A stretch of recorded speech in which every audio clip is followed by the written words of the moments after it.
Oh, hello, everyone. Happy Wednesday. We're back. We're here. Mm. Welcome to more Chatting with Doug, where you get to ask this guy the questions that you've always wanted to know the answers to. And I see that we have a lot of questions on both YouTube and Twitch coming in here. So let's get to the rules so we can actually start answering these questions. First and foremost, we give priority to the bit messages and super chats since that is some real world money spent.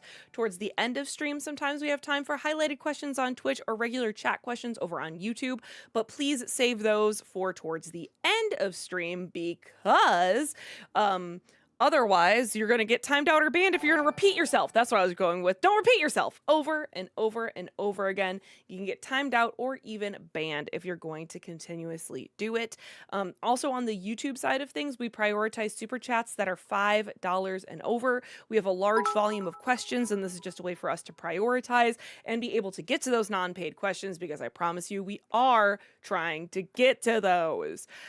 Please watch the length of your questions. The longer it is, the faster I have to read it, the more likely it is we're going to miss something, and we do not have time to go back and figure it out. So short and to the point is best. Along those same lines, if you absolutely must break up your comment or question into multiple parts, please keep it to 3 absolute max. We found that's kind of the sweet spot where we know what you're saying, we understand, and we can get moving with it so that we're not trying to figure out how part 10 related to part 2 and what's going on with this. So 3 absolute max. Also, please try to keep it to 1 question per bit message or super chat. We have over 100 people in our combined chats here between Twitch and YouTube, and it's not fair if you get to ask 5 in one and other people haven't even had a chance to ask 1. It's also an easy way for your question to get missed. If I ask all 4 questions and Doug only answers 1 or 2 of them, we don't have time to go back and answer all 4 of those questions thoroughly, okay? Please, no spoilers. There's so much content out there right now, chat. There is. No spoilers, please. Not everyone has had a chance to see the latest and greatest. There's a lot that you can spoil with Spider-Man. Don't be that person. All right? No spoilers for X-Men 97 season 2 semi-final episode. Really? I didn't even know that. I'm on episode 2 in general. I was gonna say I didn't see the one today either, so I'm behind on that. So just no spoilers, okay? There's too much content. I'm so sorry. At some point we'll be able to talk about these in spoilers, but yeah, definitely don't spoil the Odyssey either. I've only had a couple 100,000 years to read it, so, you know. It's exactly the same. The translator loved it. Said one for one, identical. I heard. Anyway, Doug, no swearing. That's right. I don't know. We I feel like I missed something, but I also feel like I didn't. So think we got it. Great, fantastic. Let's get to it then. John, thank you for the $5 super chat. What song or musical track gives you goosebumps every time you hear it? Oh my god. In terms of songs, a lot of it is it Don McLean? Is that the guy who did like American Pie and all that? Some of his songs still give me goosebumps. There's tracks from like movie soundtracks or even some musicals. Like I just saw a really good video recently about the making of the Hunchback stage show, the Disney one that never went to Broadway. And man, I forgot how amazing that. Like, I think that's like my favorite stage musical. Honestly, really, I got the soundtrack. I listened to it over and over. I'm like, yeah, I think this is it. I think it's my personal favorite. Yeah, anything with like an epic choir, I really like. So obviously, I like Hunchback. So yeah, a lot of stuff like that. Kevin Lane, thank you for the $20 super chat. Appreciate Thank that. you. If people who do good simply because it's right make politicians nervous, then it makes sense for them to request payments from the politicians from behind closed doors and then discreetly donate the payments. Oh, there you go. The Incredibles get you thinking. Koopa Dude, thank you for the $5 super chat. Hear me out. Lego Month. There's just so happens to be 4 movies in that cinematic universe. If there are 5 Wednesdays, maybe include the Bionicle movies? I do have that down as a possible theme month. A part of me kind of wonders. I don't know. At some point, maybe we'll do 2 theme months.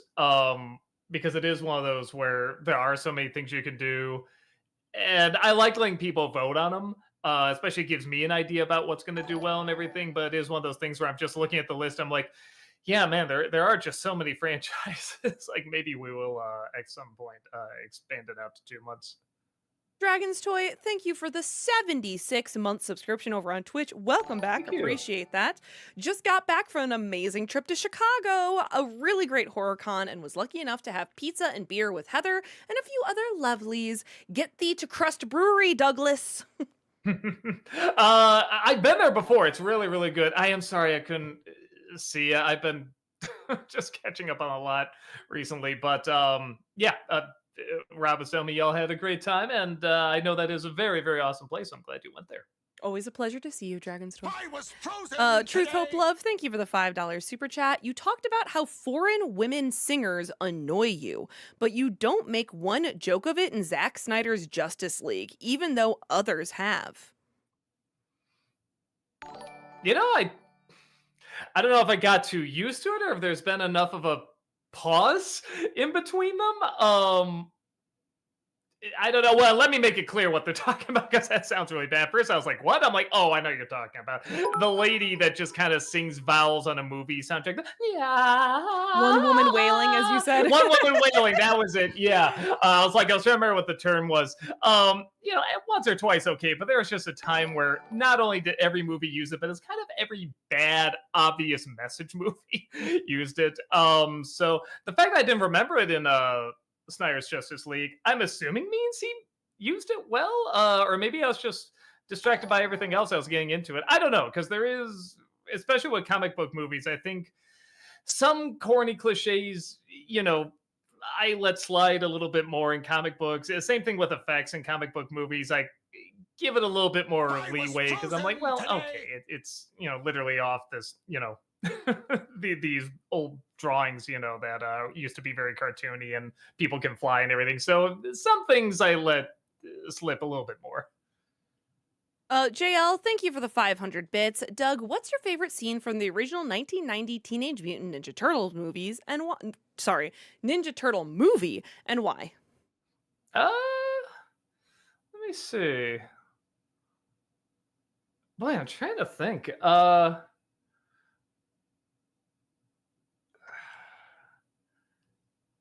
Maybe it's not even a scene like an amazing scene or anything like that. And the scene where Splinter's talking to Raphael, like it's a good scene. It's not amazing, but it's one of those things where I respect that even being in the film at all, and the fact that they did it all in one shot. And this is a story about turtles eating pizza and doing ninjutsu and everything. They do take a moment to just slow down and sort of have a parental talk with you. And a lot of the movie is kind of about that too, with like the Danny kid and everything.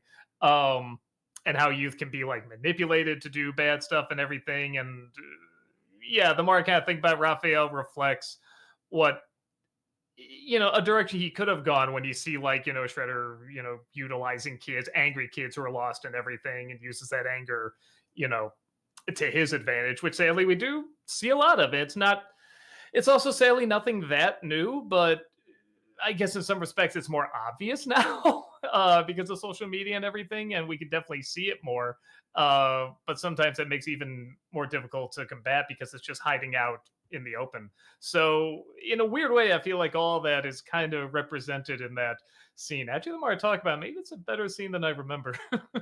Sonic Zero, thank you for the $5 super chat. Are you doing Mario Galaxy movie? And if so, is it next week? Yeah. Great. I can't tap dance around that. Just yeah, it is. I'm literally editing it right now.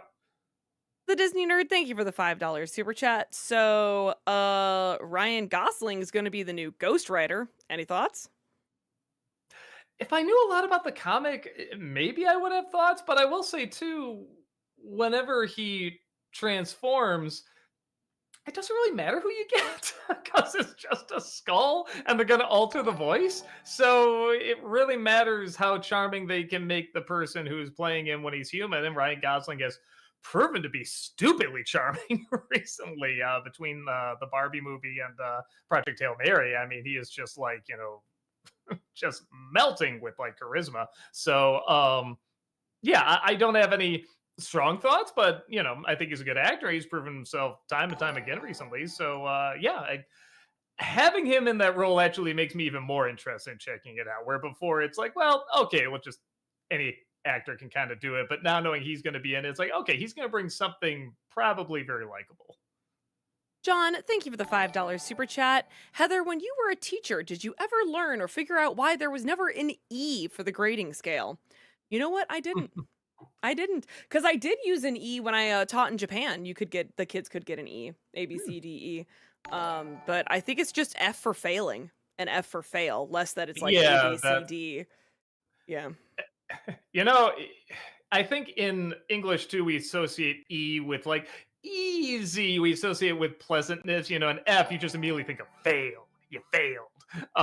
So I don't know. I think that's as someone that got many of those, I can say it's very effective. At movies, thank you for the 500 bits. How do you feel about the casting of Ryan Gosling as Ghost Rider, David Johnson as T'Challa Jr., and Samara Weaving as Emma Frost? We can see my last answer about Ryan Gosling. The other ones I don't know a ton about. I know they were cast, but I don't think I recognize them from too many other things. So yeah, I guess I'll just see when they come out. No strong opinions right now. Brand Cinema, thank you for the 150 HNL through Super Chat. Hi, Thank you. last time I tried recommending a movie, but the title was apparently too risky to say out loud. You can find it simply as Camp Miasma. It could be up your alley since you like sleepaway camp. Uh, hold on, was it Camp Camp My? Miasma. I can't remember. It was something that was a little bit like, I don't know, YouTube. Uh, oh, I see. Okay. Um, yeah, that's right. I remember this being advertised. Did it come out? Yeah, it was okay. It was coming out this year. I guess it did come out. Yeah, it's the one who did the was it the TV glowing movie, which I did enjoy. So yeah, I might check that out. Looks interesting. JL, thank you for the 1,000 bits. Doug, did you pick up the TMNT Arrow video box set? And if so, what'd you think of it? Uh, probably not. But let me just look at it. TMNT Arrow box set. Arrow video box set. Yes. Arrow video box set. Oh, no, but I. Oh no, I'm thinking of something else here. I probably will. This looks good. I might just put the. Oh, but I'm really only interested in the first movie. You know what? I take it back. I would love to know the making of the third movie. I'd love to know what's going on behind the scenes. Yeah, maybe I'll like add this to like a wish list around Christmas or something like that. Yeah, I might do that. Thank you for putting it on my radar. Too bad Waluigi time. Thank you for the £5 super chat. Do you like Family Guy? I liked it when I first started out, even though it's very much what I would describe as selfish humor. It's kind of one type of joke really, really exploited, but it was still making me laugh. It was still funny to me. And not all the jokes work, but I always gave credit that they were trying to, kind of push the envelope and just didn't shy away from what it was. And a part of me just kind of gave it credit for that. Anytime I've watched it recently, it hasn't really done that much for me. Occasionally I'll see a clip on YouTube that'll get a laugh, but most of the ones I've seen, it's kind of like Simpsons. I think it's just been on too long for me to really get that into it. But I can't say, oh, it's terrible now because I haven't watched it in years. I hear a lot of people say it's not that great, but yeah, I dropped off around the same point. I think a lot of other people were dropping off. But yeah, when it was funny, I thought it was very funny. Movie Mike, thank you for the 500 bits. Since Zuko is your favorite Avatar character, I was wondering in Avatar Aang, what did you think of Steven Yeun as Zuko? fine again for what they can do in a hour and a half movie. I forgot to ask you about that, Heather. I I wanted to know haven't if you seen it. saw that. Yeah.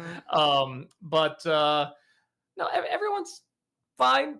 Okay, if they could do a series on it, maybe they could explore more things. But because it is just an hour and a half, everyone's represented, totally legit, but nothing to really, write home about.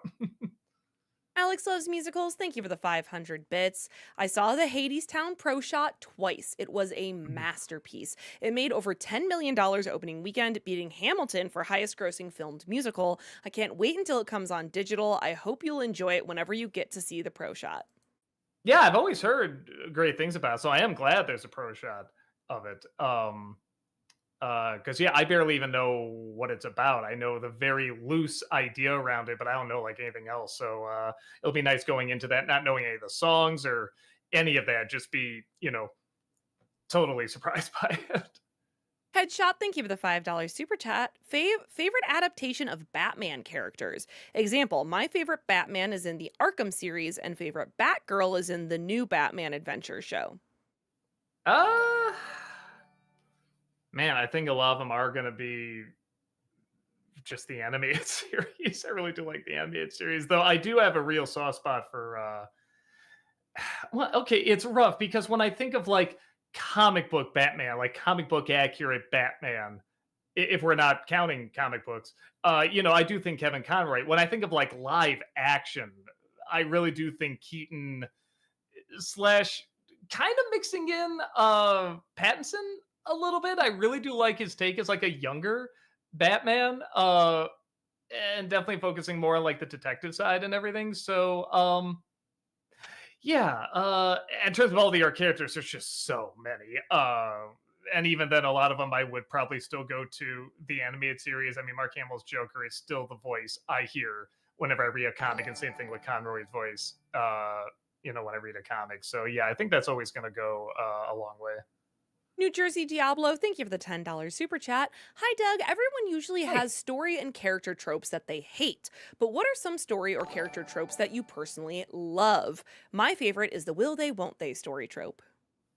I hate those. I'm sure there's some that can be good, but those I usually don't like. I did years ago. I think in the first 4 years I was doing the NC, I did the top 11 good cliches. So if you ever want to find that video, there's a lot in there. But in terms of like ones that maybe weren't on that list, I'm always kind of a sucker for uh big character protecting small character or escorting a small character, like Mandalorian or Last of Us, Iron Giant, like, that kind of stuff. I'm just a sucker for. Um, I'm sure there's others, but yeah, no, that's about the only one I can think of right now. Again, I know there's a ton of others, but like I said, I think I put a lot of them in that video a long time ago, the top 11 good cliches. AOTV, thank you for the $5 super chat. Lilo and Stitch 2 is in development with Chris Sanders as the writer and director. Maybe he can fix the issues people had with the remake. Maybe. I think he's only done one live action film. It wasn't that great, so that concerns me a little bit. But the issue with that film is that it was very cartoony. So when you're adapting, something that's already a cartoon, hopefully that's a good thing. Yeah, we'll see. I'll say this: knowing that makes me more interested in the direction he wants to take it. Because yes, there's definitely differences from the original animated film, particularly the ending, but not so much where you can't really say, oh, well, now it's just a completely different universe. This can't really connect. No, it can. And he's definitely done a lot of stuff with it, like with the other sequels to straight to DVD and the series and stuff like that. At the very least, he's been the voice of Stitch. So he's had some part to play in it. So yeah, no, I'm a little curious. Dev the Wiser, thank you for the 500 bits. Have you seen The Killing 1956? And if so, what are your thoughts? That's a good question. I know that title. Let me see. The Killing. Oh, there's a show called that, but that's not what I'm looking for. The Killing movie. There it is. Was this Kubrick or no? Nah, 56 is kind of no, it was him. Okay. Um, it's one of the few Kubrick films I haven't seen. I've heard really good things about. I should just check it out. Yeah, I gotta see that because I've heard really, really good things about it. Truth, Hope, Love, thank you for the $5 super chat. Doug, you heard about this movie coming soon called Buddy? I remember this awful Jim Henson movie called Buddy, but I don't think that's the one. Hold on. Buddy movie. Well, it's just gonna be no, maybe not. Um, Apparently it's already playing at a theater in my town. Oh, this thing. Okay. I didn't know it was playing on the big screen. Okay. Uh yeah, I saw like a little bit of like a trailer for it. It looked kind of fun. I didn't know it was out. Yeah, that might be fun to check out actually. Thanks for letting me know. I wouldn't have known it was actually playing on the big screen. Wow, there's a lot of people in it too. Michael Shannon and Topher Grace area. Wow, okay. Clint Howard. Yeah, okay. Yeah, I'll check it out. John Silla, thank you for the $5 super chat. If you've had any, what are some weird food or drink combinations that you like? For me, it's pickle juice and fruit punch. Uh I don't know. I'm not well, okay, so I did find out I'm a real sucker for anything that has a maple taste to it. Like my brother thought he was gonna like, really throw me for a loop because there's like the I forget what it was like maple and something else Pringles, and everyone had them and just said they were awful. And I tried. I'm like, oh, not bad. Like they're thinking like, he's gonna get a big reaction. I'm like, oh, it's not bad. And they're like, you like that? We're all expecting a big reaction. I'm like, well, I'm a sucker for maple, so you can literally put maple syrup on just about anything, and I'll like it. But the downside is that now I think, especially with the fatigue, like it does slow me down. That's one of those things where it's so much sugar that when I have it, anything over just a little bit does like make me really sluggish and everything. So yeah, the only other thing I can think of is that it's not a weird combination, but I eat food in a weird way sometimes. I'm not somebody that likes to eat food in just one way. I like, especially pizza. I love eating it just the normal way. That I love taking the cheese off and eating. I love taking the cheese and then the sausage and eating those individually. I love turning it upside down, inside out, and eating it. There are so many ways I love eating pizza. So I think that's kind of my weird thing. It's not as much combinations as much as the weird ways I eat things. AOTV, thank you for the $5 super chat. Thoughts on Ryan Gosling as ghostwriter and Sean Levy as the director? Oh, I didn't know Sean Levy was the director. Slight concern, but still fine. I'm sure. He can direct stuff that's okay. Um, and yeah, Ryan Gosling, I've said before, has a ton of charm. I'm sure he could bring a lot to it. In terms of the effects, I mean, when he actually becomes Ghost Rider, it doesn't matter. They alter the voice. You don't see the face or anything. So I don't know if it makes that big a difference. But for when he's not Ghost Rider, when he's not the Skull, I'm sure he can bring a lot of charm to it. John Silla, thank you for the $5 super chat. What physical movie prop do you wish you had?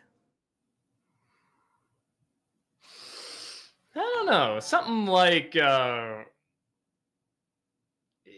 some kind of costume, like either the Keaton Batman costume or like one of the Ninja Turtle costumes, something like that. Something where I remember when I saw it as a kid, I was just like, like blown away seeing it. So one of those would probably be it. AOTV, thank you for the $5 super chat. Chris Hemsworth once said he doesn't know if he can forgive himself for Thor Love and Thunder. Do you Hmm. forgive him? Well, he is also very, very charming. Did he really say that? That'd be surprising. But if he did, it's not the worst movie. It's just the comedy. That's the only thing. If they just trimmed down the comedy by like 80%, I think it would have been fine. But yeah, they just went way too overboard with it. But yeah, easy forgive. At Movies, thank you for the 500 bits. I hear Disney is working on a new Inspector Gadget movie starring Will Ferrell from the director of Daddy's Home. Does that guarantee it will be just as bad as the first one? Well, let's not say things we can't take back. I'm sure it's going to be bad. I can't see it being worse than the one we got. It'll be interesting to see if they keep, I was going to say keep to the formula, but since the original show in the 80s, there's been like other iterations, haven't there? And I don't know how close they stuck to the formula. So yeah, it'll be interesting. Yeah, I definitely remember liking Inspector Gadget quite a bit as a kid. Like I said, like Penny was kind of like the first kid hero I can think of. I always thought that was very noble. She never took the credit and everything. I always liked that. And then Gadget was a fun goofball and everything. And Dr. Claw was very menacing. Like it's a perfect kid show. Like that I think can just immediately reach out and connect to kids. So I get the feeling they're not going to do that, and they're just going to go from more the goofy, over the top jokes that are kind of trying to hit adults, but are probably going to fail. But you know what? I'm saying all this, and the film hasn't even come out yet, or I've seen a picture or anything, so I should probably wait. But that all does concern me. Jacob Matthew, thank you for the $10 super chat. The Passion of the Christ review you did with Brad recently hit over 1 million views. The first video on Brad's channel to reach that number. In celebration, can you make a fist and say, Jesus, bro? Jesus, bro. It's the Nostalgia Critic bump. Just saying. No, that's cool. I knew it was getting close. I didn't know it passed it, so that's really, really cool. Truth, Hope, Love, thank you for the $5 super chat. Thoughts on Depp as Scrooge? I thought it looked awful. Right? I didn't even And know what was happening, and then it was a trailer before her Spider-Man showing, and I was like, no, what is this? I know what's happening because I heard about the casting, and I'm just like, and I do like him as an actor, but you know that later phase in his career, he was picking kind of the same performance, and they usually weren't very good movies. I'm like, well, maybe it's the director and everything. You know, so I was very skeptical, but I'm like, well, I'll wait and see. You know, he can be good, and man, it just feels like they cast him like right after, I don't know, Pirates 3 or 4, probably after like Pirates 4. It feels like that movie came out just after that. Which how long ago was that movie? I mean, so many years. It's just the same vibe. Make the weird faces, make the beard, eyes like that, and go, you know, all this stuff. And it's like that's not what Scrooge is. So it looks really bad to me. I hope I'm wrong because I like the Christmas Carol. I'll say that I'm still gonna see it because I love Christmas Carol, but I don't know how easy a sit it's gonna be. Larry Lester, thank you for the 500 bits. What were the original skits for Sleeping Beauty in 1959? I tried asking Malcolm if he had any insider knowledge, but he didn't even get a script. No, there weren't any cast ones for that. There's a couple reviews this summer because I usually, for those who don't know, I'll do usually 1 week I'll have a video with a cast, and then the next week we'll have a video without a cast, and it goes back and forth. There's several in a row that do not have a cast because people are taking vacations and and traveling and stuff like that. On top of that, there's things like a tornado hit and everything. Oh no, it didn't hit, but our power went out and everything. Oh no, it did hit, just not around us. That's right. Anyway, it was enough to have the power go out, and that pushed us back. So there's a bunch of stuff that got in the way. I just couldn't have the cast in there. That was one of those where I never planned to have the cast in that. So the one that came out today, the one next week, I think the one the week after that, and then it goes back to cast every other week. So yeah, that is the reason for that. Trip Corey, thank you for the $10 super chat. Hey man, great to see you in Austin. Meant to tell you, as someone who's never seen the original Moana and knew nothing about the plot, the remake still felt like a stale rehash to me. Yeah, we were asking ourselves, Brad and I, when we saw it, if we never saw the original, how would this be?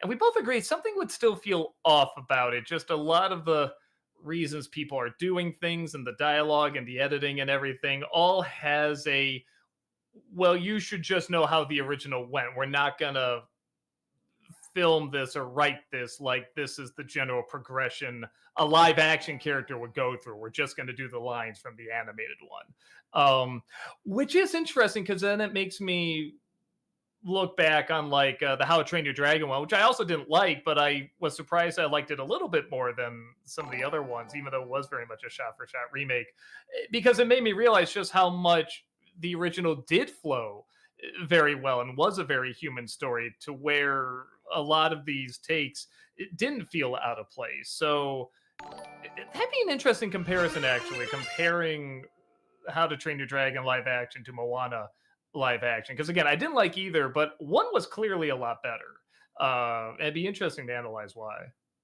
Headshot, thank you for the $5 super chat. Pudding! Can you imagine if Teen Titans got the season 6 it deserves? And if Slade's daughter, Ravenger, took his place? I mean, I guess that's one of the reasons a lot of people. I mean, there's a lot of reasons people didn't get into the Teen Titans Go, but that was a one of the major ones. On top of being overplayed all the time and everything, is that they did that instead of a proper, last season. And didn't they do some kind of finale at some point? Maybe they didn't. Or maybe they wrap things up in a certain way. I can't remember. I thought there was some sort of finale at one point, but I could be wrong. Um, but yeah, no, it'd be with the following it has. I'm kind of shocked they haven't done something like that yet. Now that Teen Titans Go has been off the air for a really, really long time. So yeah, I'm kind of shocked they haven't done like a little straight to DVD movie or something like that. John Silla, thank you for the $10 super chat. Okay, if not an NC video on them, at least do a Disney-cember video on the Andy Serkis Planet of the Apes films. You're killing me every time you don't do it. Well, we have I forget, did we put that in the voting for the theme month, the Planet of the Apes movies? I don't know. I don't remember. Yeah, I might still have that on the list for like the theme months. So like I said, I might wait for that. I'll probably put in the next voting for that. And if it doesn't get picked, then yeah, I'll find something to do with it. Because yeah, everyone does say 'cause I saw the last two and I liked them quite a bit, but the first two are supposed to be really, really good. So I am curious to check those out. The Disney Nerd, thank you for the $5 super chat. Are there any popular films that you just couldn't see why it's so beloved, but still acknowledge that it's good? That's my opinion on the Goonies. I, I'm not gonna say I agree with you because I do like that movie. It's just the one that didn't quite reach out and like hook me like some other 80s, something like Return to Oz or Fly the Navigator, Explorers, and all that. um Maybe I'm just not a big pirate guy and that's kind of the thing, they're looking for pirate treasure. But it is good and it is definitely of that time and it's awesome and I do enjoy it, but it's not one I return to a bunch. Yeah, I don't know. A lot of times when I think that it usually is the kid angle, like when K-pop Demon Hunters came out, like that's a good movie, good songs, great animation, everything. I enjoyed it, but I got Spider Verse, man. I'm always comparing everything to that, or even like the Puss in Boots Last Wish and comparing it to that. So when it blew up as much as it did, I was a little surprised, but then again, I'm telling myself, well, these are very catchy songs that kids like to listen to over and over, and it is still first, a kids movie. There is definitely a lot of stuff in it for, older people too, but it is primarily trying to hit the kids too. And it does treat the kids like adults and have like good humor to it, but they can still watch it.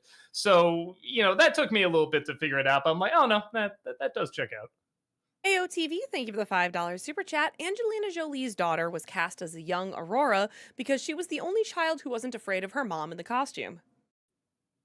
Oh, at first I was like, I thought that was one of the Fanning girls. I'm like, oh, like when she was young. Okay. No, that's funny actually.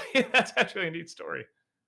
John Silla, thank you for the $5 super chat. What concept or aspect of life would you like to be able to live without? For me, it's 100% politics. you know, this, I just heard this on a stand up. I never thought about it, but I'm like, boy, do I agree.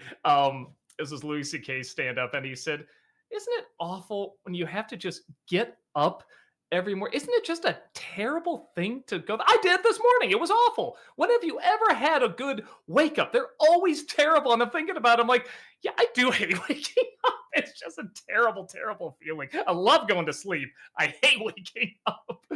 That's something where if I could just cut to, I don't know, the middle of a workout or at the end of a workout or something like that, that'd be nice. But the actual act of waking up, I never thought about. I'm like, yeah, I do kind of hate that.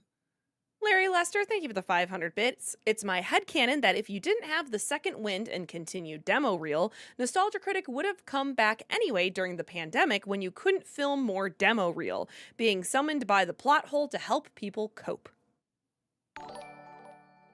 Maybe.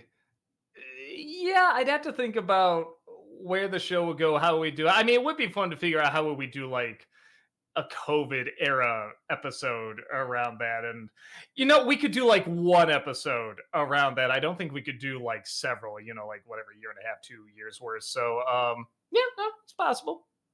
John Silla, thank you for the $5 super chat. What actor or actress do you think has the most annoying voice? Hmm. I'm trying to think. Boy, I don't You froze on your know. thinking face for a second, I so it was like, was like, yeah, and then you were silent while you were thinking, and then all of a sudden you said, "I don't know," and your mouth didn't move, and I was like, Oh, "What? that's funny. Okay." I mean, aside from yours, truly, this heavenly voice that I have. But I know they're out there. I know I've heard plenty of voices. I'm like, oh my god, but like, boy, I don't know. I'm I'm not trying a to think fan of of, like, like, the nasally female voice like Zoe Deschanel or Kat Dennings, who, like, always talk like this. uh It's huh. all in their nose. It's like, "Oh my gosh, speak with your mouth, woman." Yeah, I don't. When there's a lot is more around a performance because I agree with you with that, but like if either the dialogue or the performance can kind of work with that, okay, I Yeah. can, I can work with it kind of thing. I'm trying to think of somewhere I'm just like, no, I just can't do it. I just can't do the voice. I know I've listed people before, but I'm totally blanking. I'm so sorry. Maybe I can just look up people with annoying voice, see my face pop up. But yeah, and maybe I can get back to you on that. Ice Luigi Star, thank you for the $10 super chat. For possible tier list idea, would both of you be willing to do one that involves ranking movie composers, including big names like John Williams, Hans Zimmer, Danny Elfman, etc.? There's a thought there. There's Oh, a thought there. for the ranking? Yeah, for the tier for a tier Oh, list. Hmm. boy, that'd be rough though because It would depend you movie to movie. We'd have to like be like, okay, best Danny Elfman scores, and that's just like all the movie scores and rank the Danny Elfman scores. You know what I mean? yeah, maybe there's something to that, like the best like one score of Danny Elfman, the best one score of John Williams, but even that'd be really tricky. Um, yeah, I don't know. There's something there, There but is. yeah. I'm looking up all these like annoying voices, celebrities with annoying voices, and I'm just like, yeah, but I can always think of like something they've done that like I've enjoyed. I can't find the one that I'm just like, nope, I can't do it. I hate that person's voice. Um, yeah, I don't know. I'm having a hard time. I can't find that one. So sorry. Movie Mike, thank you for the 500 bits in Spider Man Brand New Day without giving away who it is. What did you think of the villain? I had issues with the villain. Because again, without going into spoilers, I've seen that villain in movies way too many times in that way, but they did it well. Even my brother was saying, "Yeah, you've seen a lot of times in movies, but this is the first time they did that well." I'm like, "Yeah, but I'm just kind of tired of it, and I feel like that character is so being defined by that, and that's not what the character is. That's not the strength of the character. The strength of the character is coming from the fact that this character is not usually like that. So to always either start off that way or just immediately regress to that, I'm not a fan of. But again, it was handled well. It was played well. Um, at the same time, when they were building up what this thing is that's controlling, people's minds and everything, I was just like, I was getting excited for what it was, and then when they reveal it, I'm like, oh, like again, it's kind of like what they do with Mysterio, where like what they were suggesting before was kind of more interesting, and then when they reveal what it is, I'm like, oh, I was kind of liking, like what my imagination was coming up with a little bit more, but it it's fine. I guess. I might be more open to it if a lot of the things in the Spider-Man movie, I feel like I'd be more open to if I just didn't see it in so many other movies. But the characters played well, and there are some really good scenes. I mean, the scene that that had me switch over to, I think I'm recommending this, is the one scene at the end where I mean, do I even need to say what it is? It's just such a good scene. Where I said, nah, I can't see not recommending this. So yeah, I think it works well enough. New Man Production Entertainment, thank you for the $10 super chat. I missed the live chats when it was relevant, but wanted to acknowledge the passing of both Dang! Sam Neill and Kaylee Hoddle, two actors from the Monsterverse that were taken from us too soon. Um, I'm gonna sound awful. Who's the other one? Kaylee Kaylee Huddle? Hodel? It's Kaylee, and then the last name is Hottle. Wait, sounds familiar. Oh, that's right. From Godzilla versus Kong movies. That's right. Yeah, Oh, it's like a okay. car crash, right? Yeah, that Yeah, was I her knew that name. name sounded familiar. Yeah, no, that was very sad to hear. I mean, I didn't Mhm. see her much outside of those movies, but yeah, no, anytime something like that happens is very very sad. Omnicidal Clown, thank you for the $10 super chat. You've ever had a Mandela effect in a movie? Something you swear you remember seeing or hearing in a movie only for it to be something else and ultimately being false? Yeah, I feel like I've been having that more recently, and I'm trying to remember what it was. Oh, I guess this isn't a biggie, but I always thought well, there's two. I always thought, and they both involve a ball the more I think about it. In Sonic 1, I thought you could do the spin and then project forward. And that was two when they did that. And then in Critters, I always thought the big thing where they go in the ball, I thought that was in that movie as well, but it turns out that's in the second one too. So something about whenever you put a two in the title, they gotta get a ball in there somewhere for some reason. But it's usually the best scene. Larry Lester, thank you for the 500 bits. This is part two. Assuming, of course, that demo reel's continued presence doesn't prevent the pandemic from happening.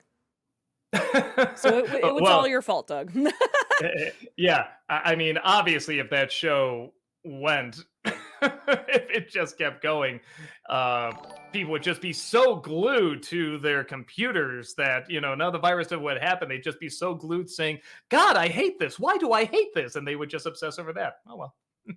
John Silla, thank you for the $5 super chat. This is part one of two. Do you genuinely not like Smash Mouth that much, or is it a Phil Collins situation and you're just doing it for the views the whole time? A little bit of column A, a little bit of column B. I don't hate him, but it was overplayed, and it is kind of a sound. How do I put?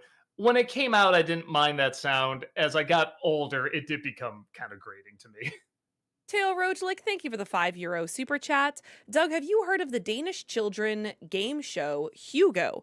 There were a few licensed games released on PS1. It's a A Danish children game show is what they say. game show. Hugo. Uh, no, not ringing a bell. I see this very strange looking creature. It looks like the thing that looks under the toenails in those old commercials, but no, I am not familiar with this. JL, thank you for gifting that sub to Pants a Lot over on Twitch. Appreciate that. Thank Love you. that name. John Silla, thank you for the $5 super chat. This is part two of two. If you've heard both versions of I'm a Believer, which do you prefer? The rendition by Smash Mouth or the Monkees? Is that even a question? It's the Monkees. Yeah, good lord. I don't mind Smash Mouth, and even I would say, oh my gosh, the Monkees, Yeah. 100%.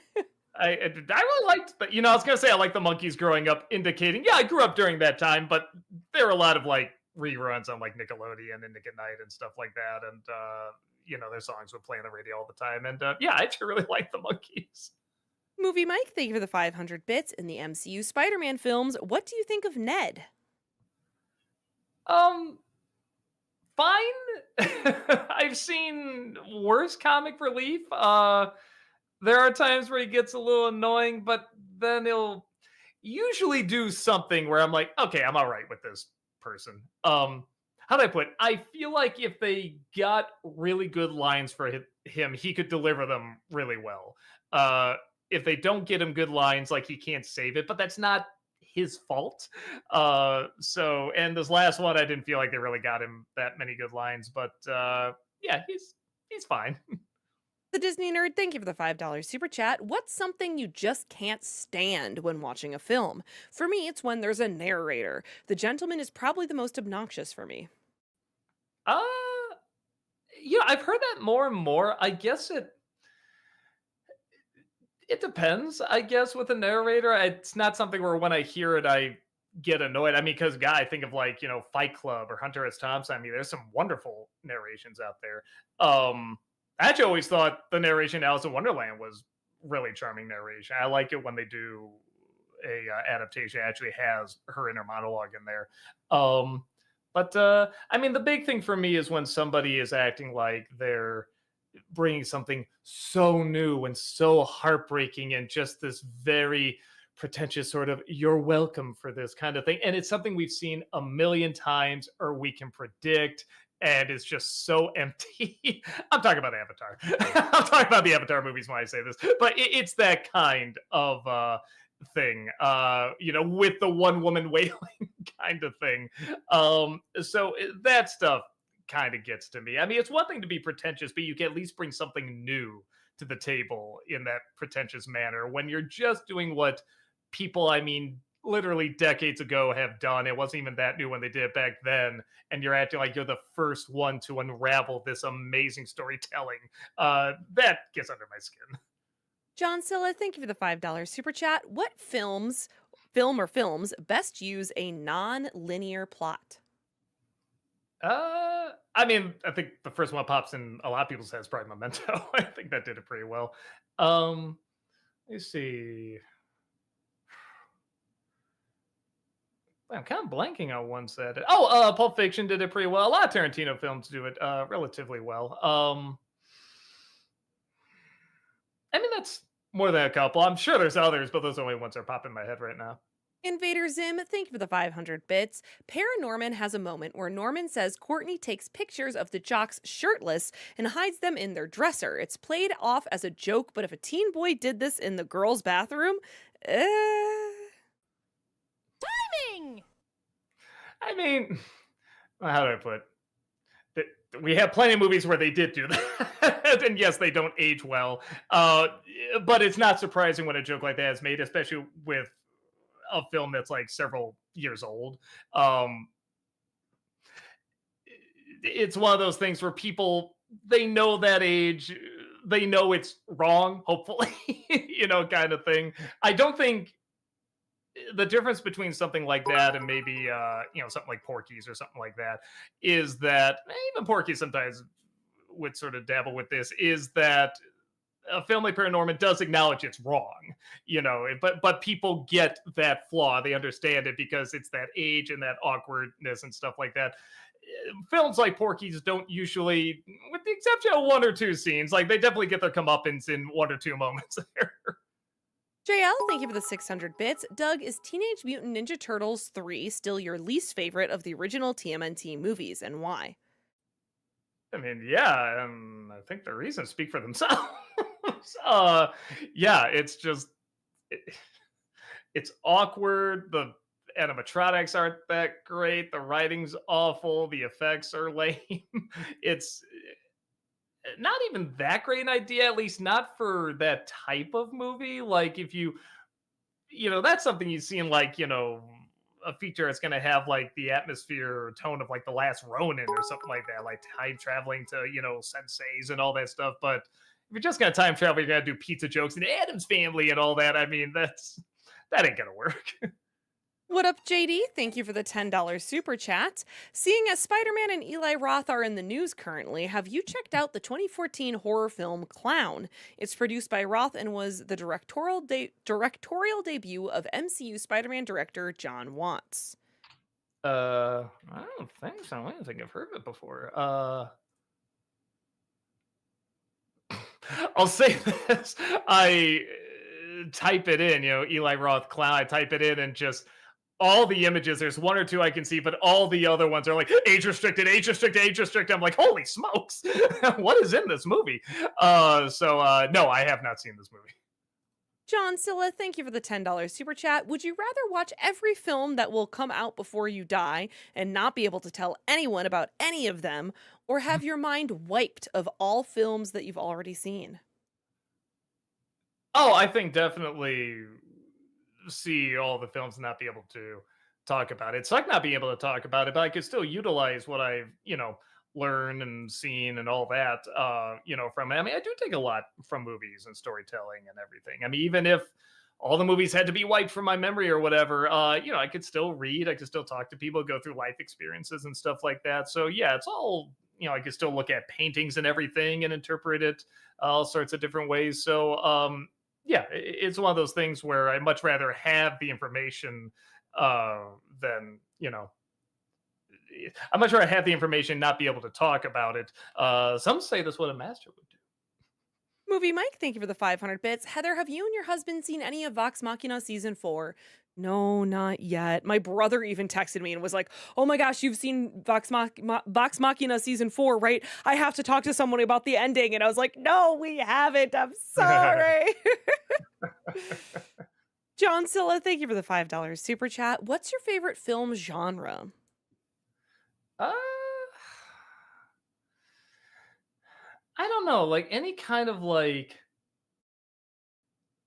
dark, surreal visual fantasy, I guess, but that can include something like, Spider Noir that just came out recently. I mean, it's like, yes, it's a film noir, but it's also incorporating, that supernatural element in there, even if it is just superheroes. I think I like that stuff because you can really have fun with the angles, you can have fun with the visuals, you can have fun with the themes and the dialogue. Everything can go big and exaggerated, so it can make the point even crazier and more grand. I think because I'm a very visual person, as you can tell, I think visuals stick with me more, even though there's, of course, a lot of wonderfully written dialogue. But even the best dialogue summons really good visuals. So yeah, anything that plays around with that, whether it's comedy, drama, action film, whatever, I think that's always the stuff that I gravitate the most towards. Jamie, thank you for the $5 super chat. Thoughts on the Disney Channel movie Tiger Cruise? It's about a girl who tries to convince her father to retire from the Navy. Then 9/11 happens. Maybe I have heard of that. Yeah, that's the one. Interesting. I feel like somebody's told me about this film before, but I haven't seen it. Yeah, I have, but like I said, yeah, I haven't checked it out. That was a weird that I did there. So yeah, maybe I'll check it out for Disney December. No Man Production, thank you for the $5 super chat. Out of curiosity, how would you rank the villains of the Monsterverse? The Mudos, the Skull Crawlers, King Ghidorah, Mecha Godzilla, and Scar King. Uh, Scar King probably has the most personality, even though he's kind of the strangest villain. It's the most of just having like, I don't know, an a-hole neighbor or something like that. I mean, I know it's more than that, but you know, as opposed to it's an animal, it's a creature or it's a robot kind of thing. It's like here's just a guy, immediately ways about. He's got a throne. He's just a jerk to everybody. It's one of those things where I can immediately hate this guy pretty quick. Um, I'm always kind of a sucker for Mecha Godzilla, though. I just love the way it looks. I love the different things they do with it. Just the idea of it existing at all just is so fantastic to me. So I guess I'll say that. John Silla, thank you for the $5 super chat. What films have benefited from too many changes from its original source material? Uh, in my opinion, Willy Wonka and the Chocolate Factory, which I know the author hated that movie, the Gene Wilder one, but I really, really liked it. And I liked the book too. I read the book a long time ago. I remember enjoying it, but only the first one. I haven't read the others. Uh, I'm sure that. Oh, Big Fish is another one. I read that book, and it's funny because Burton usually gets criticized for not telling the most coherent stories. But that one, when you read the book, it's like, oh my god, he actually made it more coherent compared to that. And again, the book's not awful, but the way he set up and the way he told it still has issues, but I thought he did a better job, stitching it all together. John Silla, thank you for the $5 super chat. Any possibility you might revisit your old review of the 1994 Street Fighter film? Yeah, I was supposed to do a crossover with that, but I haven't heard back from the guy in a bit. So I'll probably reach out one more time and see if he's interested. If I don't hear back, I'll just do it on my own. Retro Schmo, thank you for the $10 super chat. John Ratzenberger of Sherry's did a voice. Cheers. Cheers. Oh, they just had it misspelled. Did a voice in each Pixar film, starting with Ham from Toy Story. It bugged me how he went to Blink and You Miss It parts by late 2000s, and then he left, but Hank's Toy Story 5. Yeah, I think they always sort of saw him as a good luck charm. And his voice so naturally matches that universe, sort of that Pixar style universe. So, yeah, it's just a great voice too. I mean, his comedic delivery has always been fantastic. So, yeah, no, I think that makes sense. John Silla, thank you for the $5 super chat. Since I was barely able to watch and read at the same time, what was your thoughts on The Good Son? uh, but that'd be an interesting one to revisit. It's not good, and the reason it's not good isn't even because it's Macaulay Culkin and it's like a disturbing idea and stuff like that. All that I'm actually fine with is that they write him pretty much like the Emperor from Star Wars. Like he's not a troubled little kid. He's like a James Bond villain, and it's very entertaining. It's very funny. But put that against Elijah Wood, who's really giving a good, like, believable child performance in that, and they just don't go. Movie Mike, thank you for the 500 bits. What do you think of Chris Evans in Knives Out? Oh, I thought he was good. I guess I don't want to go too much into it, but yeah, that's another one of those movies where it does show his range in there. And not to say it's like an amazing performance or anything, but again, he could be more than I was gonna say more than just Pretty Face or Captain America, whatever. But we did see with like the Fantastic Four movies, like he was pretty funny in those too. So yeah, he does have a really good range. Jace, thank you for the $5 super chat. Math is math! Mr. Incredible would get a kick out of the 9-minute short film from 2017 called Alternative Math. 2 plus 2 equals 22. In that world, it's that nuts. Alternative, was it a short? Yeah, 2017 9-minute short film, Alternative Math. Okay, I gotta check that out because I'm not a math guy, and when I heard they changed math, I was just like, oh my god, it's already hard enough. So yeah, that sounds like fun. The last one, thank you for the $10 super chat. Hey Doug, I was wondering, what are your thoughts on Adam Driver, Kylo Ren, and Samara Weaving, Ready or Not star, being cast as Magneto and Emma Frost in the upcoming X-Men reboot? I didn't know that was official that he was Magneto. I heard them Yeah. talking about that. I love that idea. I am all on board for that. The only thing is that it depends when they do it because he definitely because again, this he was supposed to lose his parents, back in World War II and everything. It's like, well, how old are these people going to be, or are they going to change it up, or how are they going to do it? So sometimes the voice sounds a little too Californian. That might be the one thing that's a little distracting, but I feel like I could work past that pretty quick because he is such a good actor. And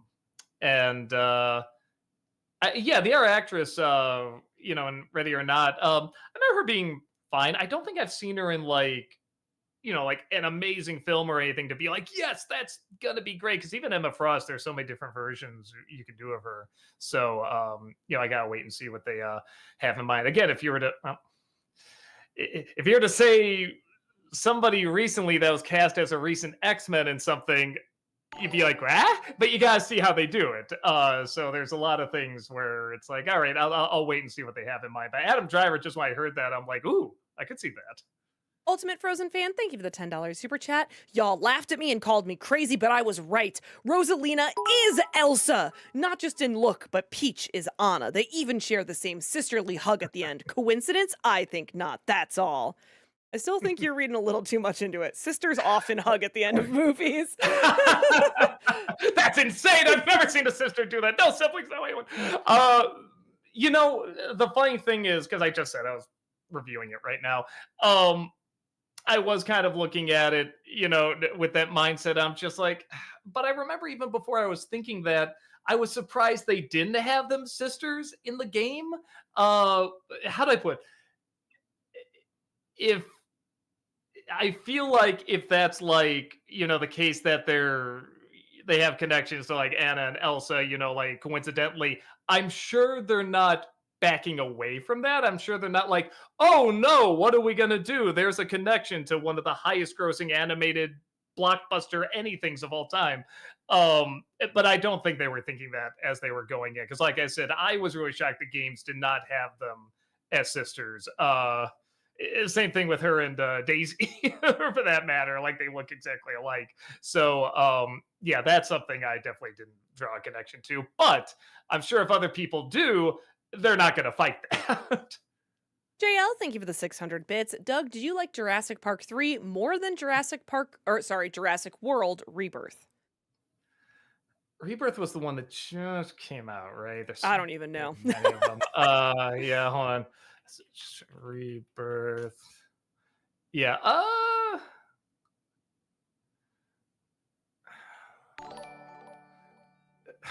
Probably just because they do keep it to the stupid dinosaurs. It's just about dinosaurs and nothing else. There's a it knows it's a B movie. It keeps it simple. Too simple. I think you could definitely make the argument. Where in Rebirth, I remember liking the main two, Johansson and Ali, I think is his name, the actor. I remember liking them, and really nothing else. In three, I do remember liking Sam Neill. The pterodactyl scene is kind of fun. It did have a few laughs. um, and even though it sucks that they kill off the T Rex, the fight between the T Rex and the other dinosaur is pretty cool. Jace, thank you for the $5 super chat. I rewatched Coco. I'm surprised Disney hasn't sued the wild robot for the credit song, even when I'm gone, since the lyrics and tone is similar to Remember Me. Maybe so. I've looked a long time ago. I looked up what it takes to sue a song, and I think it was like 6 notes was where you could legally like take something and say hey, this is ripping it off. Again, if it's not satire parody. Um, I don't remember what the song at the end of Wild Robot was. So you could be right, but yeah, I just don't remember what it was. Daniel Ryan Mulligan, thank you for the $10, and this is or $10 super chat. This is a bit they want me to do. Okay, thank you for the $1,500 super chat, Movie Mike. Oh wait, Daniel Ryan Mulligan. Oh no, Movie Mike. Oh no, Daniel Ryan Mulligan. Oh man, I can't do this. Oh Doug, take over for me, please. Oh man, oh geez. Oh God! Oh man! Oh God! Oh, what's the Ryan O'Neal thing? Was that it? Oh geez! Oh God! Oh man! Oh geez! Oh God! Oh, I can't remember what it was, but yeah, it had that tone. I love it. Yeah. And there's something about something about stones and glass houses paying $10 to to criticize someone for spending too much of their own money. I don't know. New Man Production, thank you for the $10 super chat. Have you heard of the movie See Spot Run from 2001? David Arquette stars as a mailman who takes in an FBI agent dog on the run from a mafia group led by Paul Sorvino. I heard of it and have never thought of it again until that was brought up. I never saw it. Retro Schmo, thank you for the $2 super chat. Christian Gutierrez, thank you for the $5 super chat. One of the greatest acting scenes you did was your mental breakdown at the beginning of your food fight review. Oh, thanks. I mean, I'm just mimicking Michelle Pfeiffer, so give all the credit to her. Movie Mike, thank you for the 500 bits. In the final season of BoJack Horseman, what do you think of the episode where BoJack does a TV interview where all the bad things he has done are revealed to the public? Like 95% of all the other episodes pretty great and interesting and conflicting, and you never know how to feel about this guy. Yeah, no, I mean, aside from really the first one, and after that, the early ones are still a little rough too, but the first one's the only official like bad episode. Like that was bad, and all the ones after that just get better and better and better. Alexander Elwood, thank you for the $10 super chat. I know you didn't care for either of these movies, but which villain do you think was more fun to hate? Joaquin Phoenix in Gladiator or Robert Pattinson in The Odyssey? Oh, Pattinson. Oh my God, he was great. He was awesome in that movie. He was one of the most consistent things I loved in that film, and he was so easy to believe. Not to say Joaquin Phoenix is bad in Gladiator, but it is kind of one note, and he's written that way, and he's directed that way. So he is having fun, definitely. But Pattinson, I don't know, when he tried to like worm his way in to something and be very charming, you see why somebody would find him very charming. So I think he just, but when he like breaks down and becomes like angry or pathetic or desperate and all that, I mean, it's so great to see. So yeah, I loved him in that. Methuselah Honeysuckle, thank you for the $5 super chat. Do you have a favorite Charlie Chaplin movie and a favorite Buster Keaton movie? Mine are City Lights and Steamboat Bill Jr. Let me see.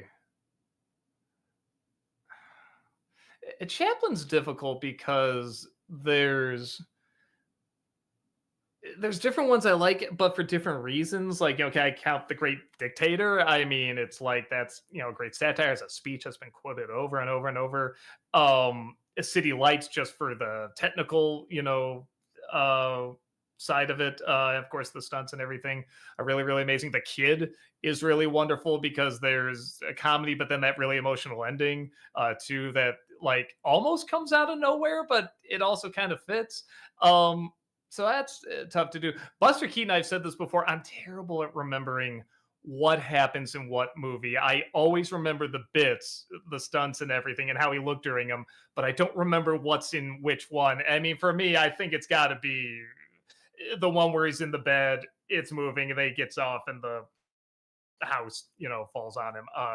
It's just that whole bit is, phenomenal to me. I do like ones wherever he's like falling or tumbling too. Again, I don't remember which movies those are, but those are always really interesting to watch because you're just like, good lord, like that's really him doing that.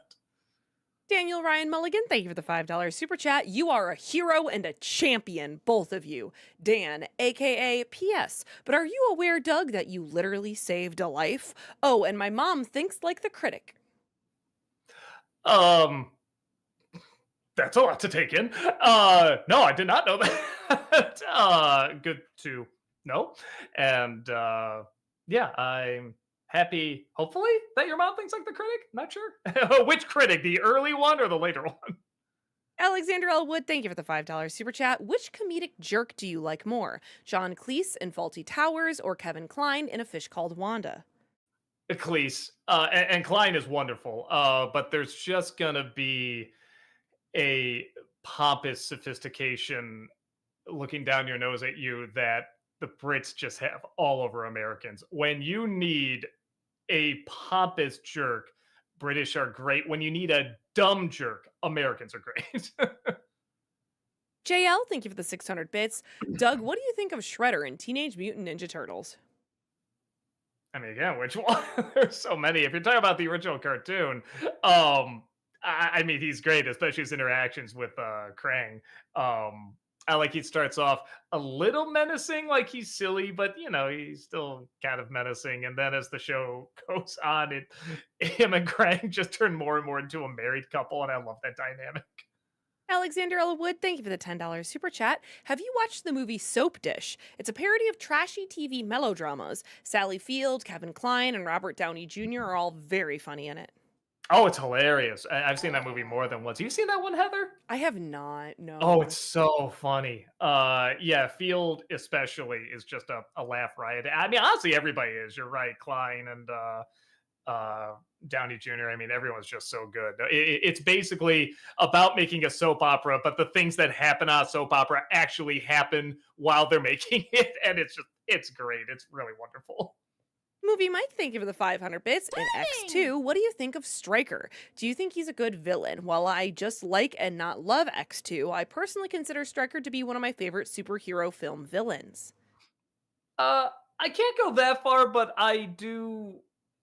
I like the performance. The actual villain himself, is fine. It's he's what you would expect, from a character like that. But I feel like Brian Cox really brought uh this fun, you know, unlikable side to this character where he's very memorable, and you do see when he has the little charm, he has a little smirk and stuff like that, and when he says his lines, sort of that southern way and everything. I mean, it just makes it a lot more fun than if you just got generic army jerk in there, you know what I mean? Which I feel like they usually do with Stryker. So yeah, I thought he brought a lot of likable unlikability to that role. The Disney Nerd, thank you for the $5 super chat. As someone who's never recommended a song to you that you at least liked, when you have time, listen to Playing God by Motionless in White. All right. I will put that Playing God by playing Motionless in White. God by Motionless in White. Correct. Cool. I got on there. Cool. Retro Schmo, thank you for the $5 super chat. Doug, in the TMNT 1989 episode, Take Me to Your Leader, while explaining his skill with words, he admitted to Krang that he always wanted to be a writer. Who, Shredder? Or, I mean, I guess it's got to be. It wouldn't be Bebop or Rocksteady, would it?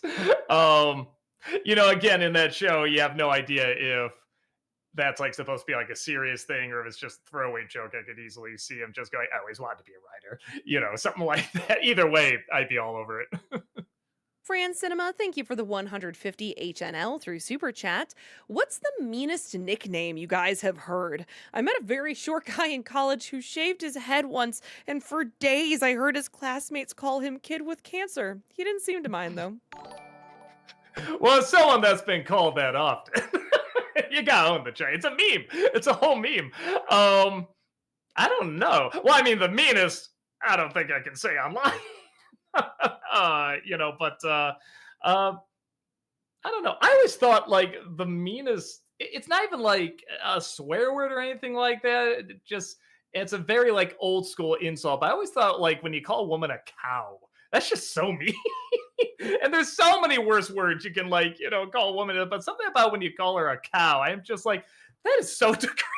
Anytime I hear that, a lot of people would say it's like the lightest of the insults you can say, but I always thought it was very demeaning. Mega Guy, thank you for the $7 super chat. This is part 1 of 2. I finally watched Ghost and Molly McGee, and I loved it. The jokes combined with the facial animation and line delivery had me laughing constantly.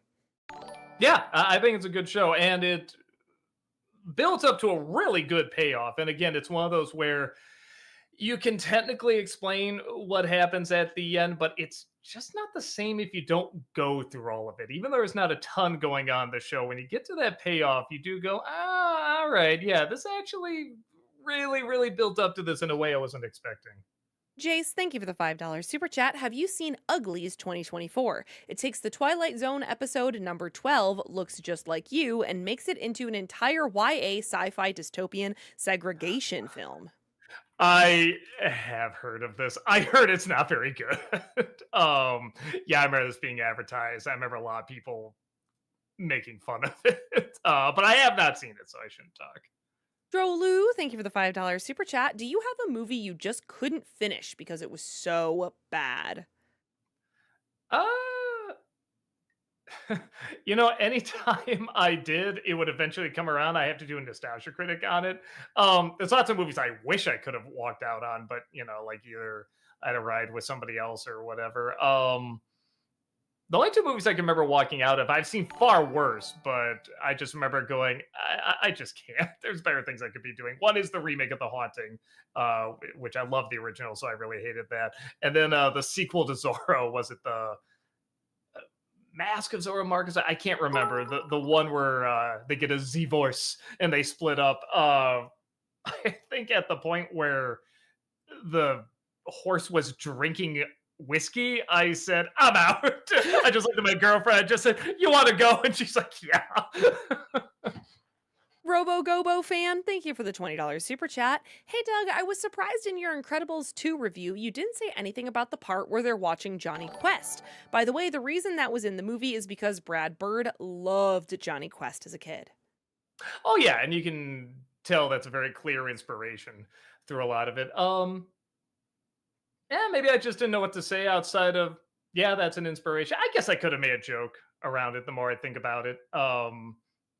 Like, oh, let's watch Morris and we get half our material from here, like something like that. I don't know. I'd have to sit and think about it. But you're right. I should have brought that up. Movie Mike, thank you for the 500 bits. In Goonies, what do you think of the criminal family? I love the mother. She's great. She was always in so many movies back there, like Throw Mama from the Train and everything. She was just so, again, just wonderfully disgusting and unpleasant. um, the rest I don't remember that well. I remember kind of being just your typical thugs or whatever, but I do remember her really standing out. You know, what she reminded me of in DuckTales, Ma Beagle. That's what she reminded me of. Treg, thank you for the 500 bits. Hi, Doug. Now that Rick and Morty season 9 has finished and we now have a new spin off, President Curtis, I'm wondering if you've seen any of it so far. We're also getting a theatrical Rick and Morty movie in the near, and I'm super excited for that. Uh, yeah, I'll be curious to see what they do with the movie. That'd be fun to watch that with a crowd. Hopefully, I've seen Rick and Morty crowds, but I think they've calmed down. But I've seen most of the season. I haven't seen the last episode. I started. I haven't finished it yet. I didn't even know it was the last episode. Actually, like man, they fly by. I mean, I think that's always a sign of a good show when it's just, like I said, it just goes by so quick. But yeah, I like the season. I did feel like there were some episodes where the second half didn't have much of a payoff or they didn't know where to go with it, where that's always a lot of the fun of Rick and Morty is that they'll set up a really funny premise and then just go crazier with it and kind of smarter with it. Where this season, there were definitely some that had a great setup and then just kind of go the typical route you would think a show, I don't know, any other Adult Swim show or like Family Guy show would go with it, which isn't awful. It's just I expect, a little bit more from, a show that's that good. But I still enjoyed it quite a bit. I haven't seen the new one, the President Curtis. Was that what it's called? I haven't seen that yet. Mega Guy, thank you for the $7 super chat. This is part 2 of 2. As for the ending, it was as emotionally powerful as you said it was. Thanks for recommending. Oh well, there you go. Yeah, no, it's a good show. Anyone hasn't seen it. The Firstborn, thank you for the $5 super chat. Watched The Odyssey. Not quite Oppenheimer. Great, but really liked and thought the cinematography Oscar worthy. What makes a movie look good to you? Well, certainly something it does, which is have a lot of it really there. Makes a big difference. Um, I don't know. I guess there's so many. It's like saying what makes a painting good. There's just so many different things you can do with it. And as someone that's, one of my favorite things is just going and shooting like B-roll footage for like, I don't know, one of the anniversary movies or something like that, and just getting different angles and just going into a room and trying to see where it'd be a fun spot to put the camera and make it look interesting. Where's the person going to be? How close can it be? But I mean, there's such a variety of things you can do that it's really fun and exciting when you find someone that plays with that but doesn't necessarily let it distract from the story. It helps the story. Same thing with the editing too, can really play a big part. So yeah, I don't know. I guess very extreme angles I'm a fan of, but again, it has to still play into the tone of the story and the feel of the story. I've definitely seen movies, particularly in the late 90s and early 2000s, where they would just get weird angles just to get weird angles, like Battlefield Earth. They're all tilted and there's no reason for it. Jace, thank you for the $5 super chat. Which movie made you and Rob laugh more during the first viewing? Tom Green's Freddy Got Fingered or Polly? How the hell am I still a thing? Shore's Pinocchio. Oh, for a second, I thought you meant the film Polly. I'm like, I don't think we did that one. Definitely Pinocchio. I mean, the Tom Green one was just so unpleasant, but we know that was the idea. And again, we had to really respect him for it for making, a troll film like that.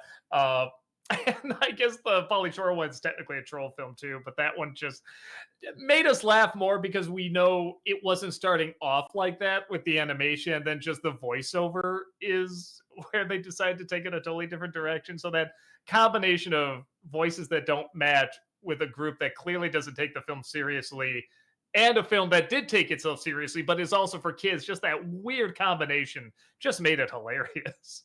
Teo Rojalik, thank you for the €2 super chat. Retro Schmo, thank you for the $5 super chat. Do you like going to Dave and Buster's? Take your cat, Buster. Uh, I guess I could. I think he would have a heart attack there, though. I haven't been in a long time. So we're near the world's largest arcade called Galloping Ghost. And whenever I want to go in an arcade, I go there because it is the largest. I know Dave and Buster's has like more interactive ones, which is cool and everything. But I mean, if you're looking for what I remember arcades were like growing up, I mean, like Galloping Ghost really is it because Dave and Buster's, and nothing wrong with this at all. It's big, it's grand, it's clean, it looks nice and everything. You can really get a big group in there and have fun. Everybody can watch one game and everything. I mean, this one's like the old mall bar arcades, in the 80s, where you can't smoke in there, but you can practically feel the smoke in there, even though there is no smoking. It just has that feel. And I guess a lot of people wouldn't like that, but I love it. The Firstborn, thank you for the $5 super chat. I thought the main problem with Disclosure Day's look was actually not enough grain, and Odyssey had some film grain. Do you like the film grain look? Um, I think it kind of got overplayed in the late 90s and again, probably early 2000s. Some can work with it. Saving Private Ryan worked with it very well. I feel like it works better in like independent films or like found footage films or like horror films. Like in Obsession, when she's in the corner and it's so dark and you can just barely make out her face and it looks a little distorted, but it's hard to see. That's where that grain, I think, really, really helps. And making it feel more real, like you're really there. I haven't seen it exploited too much recently, but yeah, Spielberg really got into it. I think after Saving Private Ryan, and it isn't just the grain; it's the overexposure of the light that he's really gotten probably a little too into. But sometimes he can make it look nice. Movies, thank you for the 500 bits. Just so you know, David Johnson, the new Black Panther, is the black lead from The Long Walk, and Samara Weaving, the new Emma Frost, is the lead from Ready or Oh, Not. okay. Somebody said Ready or Not, so I did recognize that. Okay, the guy from The Long Walk, he is fantastic. He's really, really good. There's something else I saw him in. I can't remember, but like I was just like, this dude's great. So yeah, I mean, I'm sure he'll give a good performance. I have no idea anything else about Black Panther or what the character is going to be or anything like that. So I don't have too much to comment on. But no, I didn't know that was the same guy. I didn't have a chance to look him up. So no, that is cool because you can practically guarantee he's at least going to give a good performance. Movie Mike, thank you for the 500 bits, and Ferris Bueller's Day Off. What do you think of Ferris? I like him. I get why people don't. It's so funny. That's probably the one that's like the most polarizing because I do know so many people that hate that character and they want to punch his face and everything. It's like, I get it. As someone that really doesn't get into Matthew Project, that's one of the few where I'm like, this is fine. I think he does a totally fine job. I do think there's a lot more teen actors that could have done it better, like been far more charming and maybe could win over some naysayers about that character. But no, I thought he did a good job. He's got enough of the charm and everything. He has that lust for life that that I think is a big part of what makes the story charming and everything. So yeah, no, I actually thought he did a good job and the character's fine. Forrest, thank you for the $5 super chat. Hey everyone, I remember Doug saying one of his family members was a classical conductor. Do you listen to classical music? What did he conduct? Oh, well, it's my dad, and he conducted for the Navy band. And I mean, not the official. I found out, just the Navy. I found out the Navy band is something else. He didn't do that, but he would travel and plan out the music, conduct them, and do all that. And yeah, my family's really big into like classical music, opera, music history, and all that. I'm a little bit. There's definitely a lot that I got into, but I'm not an expert on it. It's another one of those where I don't know art, I just know what I like. So the stuff I did get into Wagner, Mozart, and Beethoven. I mean, a lot of the big names. But Wagner really changed the way I looked at music. That really did stuff that I didn't no music could do, and I was really fascinated by. The first time I heard it was Valkyrie sing the opera Valkyrie, and I was really, really fascinated uh, by how slow it was. But that was part of the idea. It kind of worked its way into your feelings and your emotions, and it's kind of you're associating these musical cues and just the slowness of it with these characters so that when something bad happens it's so heartbreaking, and all of that was really, really interesting. So yeah, I'm not expert, but brother, when it works, I really remember when it worked on me. Brighter Than the Moon, thank you for the $2 super chat. Adam Grunther, thank you for the $5 super chat. Have you seen the Spider Noir show? And if so, thoughts? Oh yeah, loved it. I love the look of it. I love Cage's performance, his weird Jimmy Stewart voice that he's doing. I love all the characters. I love it's mostly a film noir detective story more than a superhero show, which I thought was good. The only criticism I have is that I thought it wrapped up. It didn't have enough of a punch at the end. Like there's a fight and everything, but when everything wrapped up, I kind of thought, well, okay, that's the first ending. Now we're gonna get the surprise ending, right? And nope, that was it. That was the ending. So I wish it had a little bit more oomph to it, but I still really, really like the show a lot. Retro Schmo, thank you for the $5 super chat. In The Fox and the Hound, the part where Widow Tweed releases Todd in the wild has to be the third saddest moment in Disney animation up through the 90s. When I saw that movie, I remember thinking, it's all right. I don't know. It's okay. It's one of those where a lot of people told me to go see it again. And I think they're probably right. Now that I'm a little older and I do have I always liked animals, but I think I have even more sympathy for like an attachment to an animal. I think scenes like that and the last moment would probably hit a little closer for me. I don't know if I say it's like a great film, but I think those moments would work a little better for me. Trip Corey, thank you for the $5 super chat. Ever seen Infinity Train just finished second season? I think it's decent. Yeah, I got up to whatever season had the twins, I think, which might be the third season. Um, and they just weren't grabbing me, so I stopped after that. Of course, that's when they canceled the show. But yeah, the first two seasons are fantastic. Uh, yeah, just whatever before they got to the twins. That I is was when, or the chosen siblings, I should today. say. That's when I really, really was loving it, and when it got to that one, I kind of dropped off. But yeah, it is very, very good. JL, thank you for the 600 bits. Doug in Teenage Mutant Ninja Turtles 2, The Secret of the Ooze. Did you miss Casey Jones? Yeah, it would have benefit. And I know what they were doing with I'm forgetting his name. Eddie I forget his name, but who played the kid in there because he was originally Donatello. It's cool giving him a shot and everything. And I know they're like, well, now you can feel like you're one of the kids with like the turtles and everything. I think when I was a kid, I liked him fine, but I do remember thinking, I miss Casey. I really wish Casey was here. Chad is saying Ernie Reyes Jr.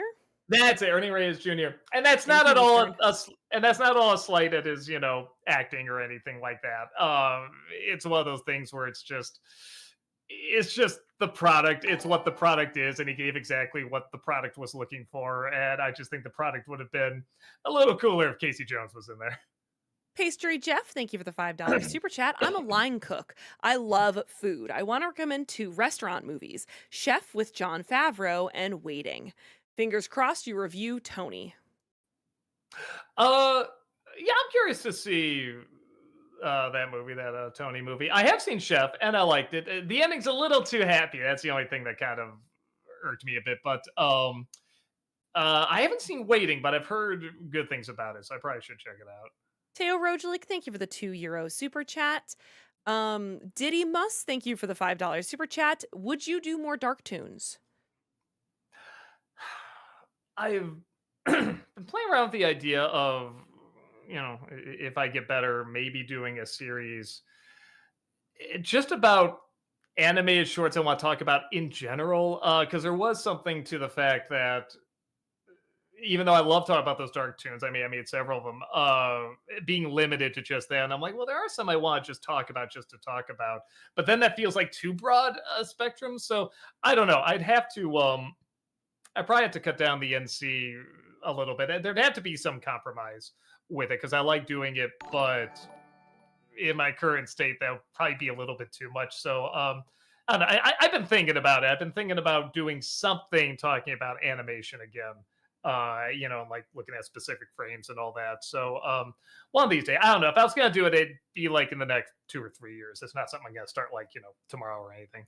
Movie Mike, thank you for the 500 bits. Which film where a group of performers are confused for heroes do you like more? A Bug's Life or Galaxy Quest? Probably Galaxy Quest. Galaxy Quest is a little bit more polished and figured out. But I will admit I like the circus bugs as characters more in Bugs Life. When stuff doesn't go right for them, I do laugh a little bit more. And again, they're literally cartoons, so they can go a little bigger with it and some of the slapstick. But Galaxy Quest, I think, is a much more figured out story.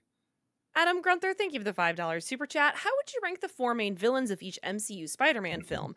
Vulture, Mysterio, Green Goblin, and brand new day villain. Uh So part of me almost has to say Green Goblin just because I feel like we finally got the Green Goblin I wanted to see for the most part on the big screen and with the actor that we got. So that was really cool.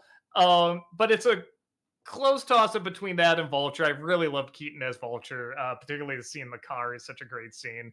Um, then then I'll say the villain from this last one, and then Mysterio. Mysterio's fine, but the one in this new movie definitely has more to it. Anarchy, thank you for the $5 super chat. Doug, do you think you could do Color Out of Space for Nostalgiaween? It stars Nicolas Cage if you need more incentive. Did I see that movie? Let me double check. Color Outer Space. Is that what it was? Color Out of Space. Out of Space. Let me see. I think I saw this movie. So I know this guy does several different types of movies. Is this the one with the chainsaw? Let me see. Hold on. Which is always a great question to ask. No, okay. I have not seen this one. I saw the other one he did with Nicolas Cage that I didn't get into. I thought it was pretty dull and I didn't get into the characters and even the abstract side of it just wasn't winning me over. So I didn't check out this one, but I heard it was good. So maybe I should give it a shot. Electric Fizzy, thank you for the £2 super chat. Louise Ward, thank you for the £10 super chat. Hey guys, for your commercial specials, I was wondering if you've ever seen the Bear advert for the Twix chocolate bars. And question for Heather, what do you think of the newest Doctor Who era? I really like Nchuti Gatwa as the Doctor. I don't think he's quite up there with like Tennant and Smith for me, but I really do think Nchuti Gatwa played the Doctor very well. And I have not seen this Bear Twix commercial. I'll try to check it out. JL, thank you for the 600 bits. Doug, what do you think of the 3 different Aprils in the TMNT trilogy? It's funny because as they go on, I feel like they look closer and closer to how April looks, but they write her less and less interesting. And I do think Judith Hogue, I think is her name, probably played it the best, even though she looks a little different. I'm like, yeah, I do think I like this one the most. But yeah, it's a descent. 1, 2, 3 is probably best to worst, and none of them are bad. I remember. Movie Mike, thank you for the 500 bits. And Daria, what's your favorite moment between her and Jane? It's a hint of a spoiler. It's in the last episode. It's I won't give the context. It's a hug. And it's such a quick little moment, but everything building up to it just felt so genuine and still in character. It didn't feel like the show was cheating, especially the amount of time they show it. It's so quick, and just the reaction on the other character when it happens was just so great, and it just felt so earned. And the fact that they do make just a sharp edit really fast, and it just cuts to them talking later. It's just a perfect moment. So yeah, and it makes sense that would be in the last episode. I just thought they did that really, really well. Sean, thank you for the $5 super chat. Have you seen A Patch of Blue with Sidney Poitier and Elizabeth Hartman, or Flight of the Phoenix with Jimmy Stewart? Definitely saw Patch of Blue. We actually made a reference to it in a demo reel. The life of Donnie's mother, we're very much doing a parallel to this actress's life because she did have a very sad story, and we wanted, you know, pay homage, like, in kind of a unique way, without saying necessarily it is this person, but anyone that knows her story, we'll see the connections to it. But no, it's a very good film, and she's wonderful in it. Really, really good. I actually have not seen Flight of the Phoenix. It's another one of those where it's like a classic title, everybody knows him. For some reason, I never checked it out. So yeah, I gotta give that a watch. Tarangalila, thank you for the $5 super chat. Would you say that Temple of Doom has some of the most misogynist writing since the last quarter of the 20th century? I don't like the movie. I don't know if I'd go that far. Uh to me, she's just an annoying character. Though I guess you could say that is that the worst thing you could do. But the dumb stuff you give to her, I could see just as easily give to a guy. You know what I mean? I've seen comic relief like that. The scared guy, oh my god, running around and doing all that too. So it's not something that jumped out to me as like being particularly sexist, but it is very annoying. Def Not Anna, thank you for the $5 super chat. What's your favorite musical review you've ever done? I thought I was humming Phantom the other day, but it was an original song from your review. Oh, interesting. Clearly the wall. No. Let me see. I don't. I guess this counts. I really liked recreating the Chipmunk song That was in super the fun. Chipmunk review. Yeah, and it took all day. I remember it was just like, okay, let's just do the stuff where we're sitting down. Tamara, Heather, Ayana, go ahead, do that. Okay, me, Rob, and Jim, let's do our bit. Okay, now the rest of the day, let's go. And it was all dedicated to just getting those. And I remember any chance I have, I was flying to a con. I was just any chance I had where I wasn't working, I would just draw the backgrounds for that for people to be, running against and dancing against. Because yeah, as you can tell, I was very obsessed with that as a kid, and as an adult, I'm like, boy, structurally, this is like a really, really impressive musical number. So yeah, it was really, really fun recreating that. JL, thank you for the 600 bits. Doug, without giving spoilers, what do you think of Ned's invention in Spider Man Brand New Day? Uh, I I think it's the one I'm thinking of. If it's the one that connects to the after credit sequence, did he make that though, or is that something Yeah, that he already did. existed? He He did. did. Okay. Yeah, it's a fun idea, and although it's almost something where I'm kind of like, well, when something like this just exists online, even without him making it, but yeah, maybe it wouldn't. I thought it led to a fun after credit sequence because again, there wasn't one in the middle, and I was like, oh, is there really not going to be anything? And then when they showed, I was like, ooh, what's that about? So that was neat to see. Jerk Productions, thank you for the 500 bits. Ayo, is there anything coming down the pipeline that is not NC related that we can look forward to and or you are excited for? Yeah, we're filming something right now that's going to be a similar scope and scale to Ad Break. So keep your eyes peeled in late October, end of the year, beginning of the year, we'll be posting something that we're working on right now. And Walter is also working on another theme month. So there you go. That's all I'll give you. Now for that. John, thank you for the $5 super chat. Speaking of the late Sam Neill, Doug, have you seen In the Mouth of Madness? Yeah, it's funny because when the film came out, it didn't get good reviews. My dad saw it. He even told me what happened in it. It's so stupid, so lame, blah blah blah. And then just a couple years ago, my wife wanted to see it. I'm like, yeah, I remember hearing it was bad, but when I heard what happened in it, it sounded kind of cool. Let's give it a watch. And we put it on. I loved it. I absolutely loved the hell out of it. Yeah, I really, really got into it. All right, I think we're going to have to pick up the pace here. Gotcha. Sean, thank you for the $5 super chat. In the Odyssey, what do you think of the effects of the Cyclops? I thought it was phenomenal. Yeah, I thought it looked good. Well, I keep seeing something where they had like a puppet. or something, but I know they must have used CG for like the mouth and stuff like that. So whatever they did, it looked good. JL, thank you for the 600 bits. Doug, what do you think of Casey Jones' Apple scene in the first TMNT movie? Oh well, where he's just on the little swing or whatever. That was funny. KJK, thank you for the 500 bits. Hey Doug, I just rewatched your Superman 2025 review. The reason Superman doesn't fight the imp is that he sees the situation is under control and that they don't need his help. He trusts the other heroes to do just as good a job as him, but yeah, that could have been explained better. No, I got that, but they're still like having trouble fighting him. And it's in the middle of the city, and a laser beam could like hit a person. I don't know. I get the humor of it, but I'm still like, this doesn't look right. Just seeing Superman sitting there while that's going on outside. On a Joker, thank you for the 500 bits. One thing I do not like in The Dark Knight is the CGI damage on Two-Face. In a movie with practical approach, I just can't buy that excessive damage with no change to the character's voice or movements. um, that's where I just say comic books. Yeah, I accept it.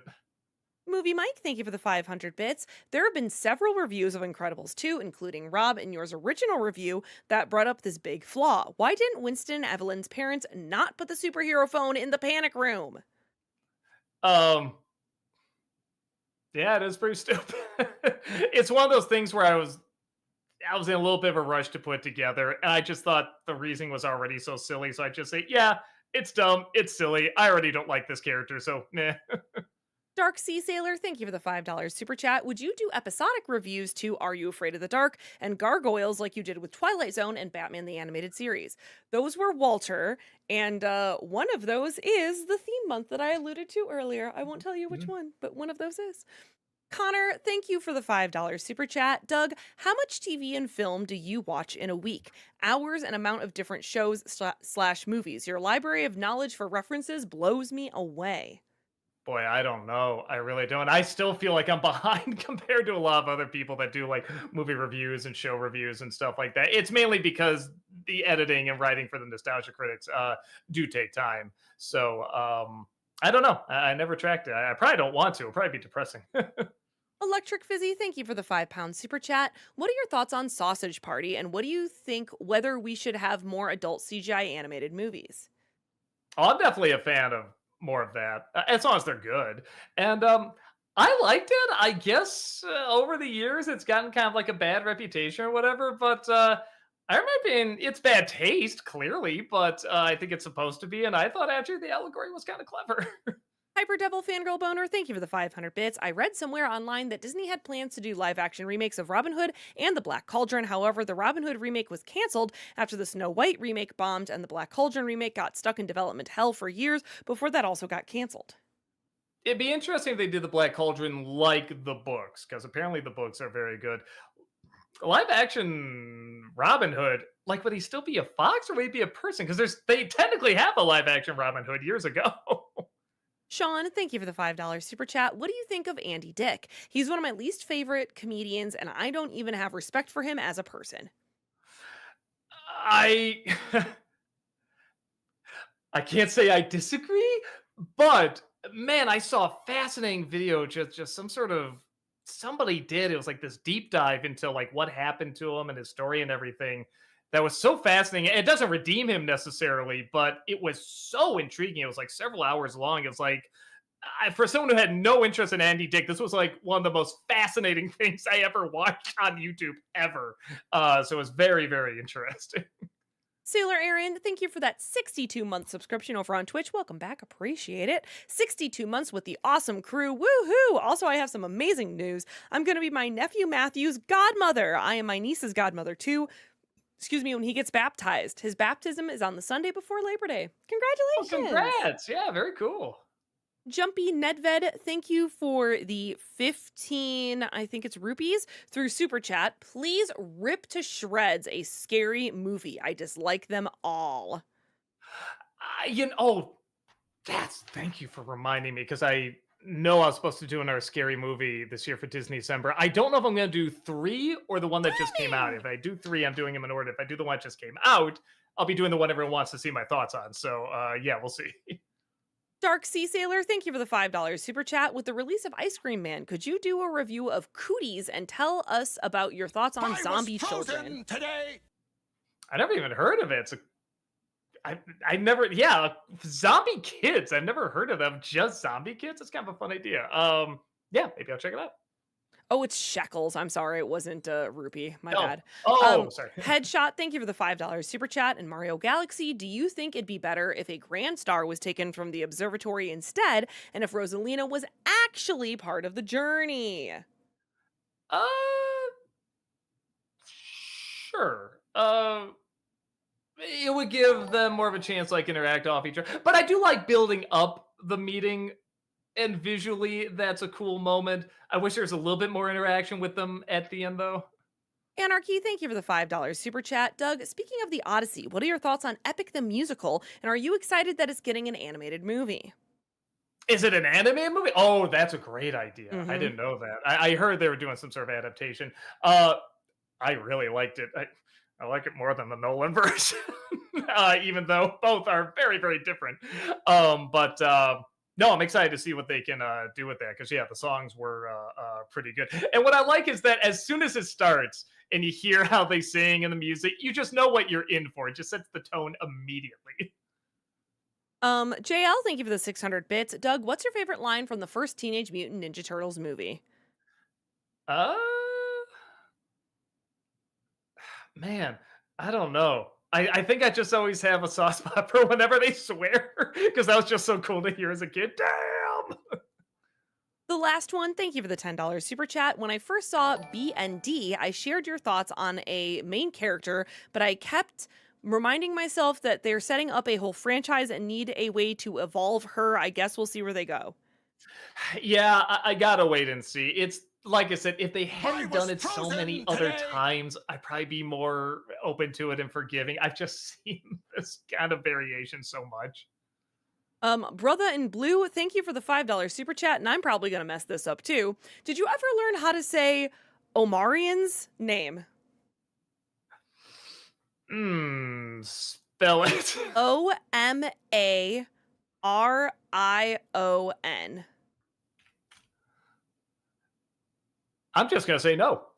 Omarion, Almarion? Oh no! You know what? Because one of the things that popped up was the Fat Albert movie. I'm like, I do remember, like all the comments are like, "Bro, how do you say his name?" So I think that's a very clear no. Probably neither of us have, though. You're probably closer, Heather. Sean, thank you for the $5 super chat. NC for Ferris Bueller or Adventures in Babysitting or Disney December, at least for the latter since it's Touchstone. Yeah, there might be some there for Adventure in Babysitting for Disney December. I do like that movie. And I'll see for Ferris Bueller. I mean, again, the Jeffrey Jones jokes do write themselves. Daniel Ryan Mulligan, thank you for the $50 super chat. Appreciate that. Thank Thank you. you. Every single time I showed my mother from either early to late critic to very recently, she thinks exactly like you. Dan, aka PS, and you, not the critic, saved my life by helping me get home safely from another ER trip in my electric wheelchair by vlog.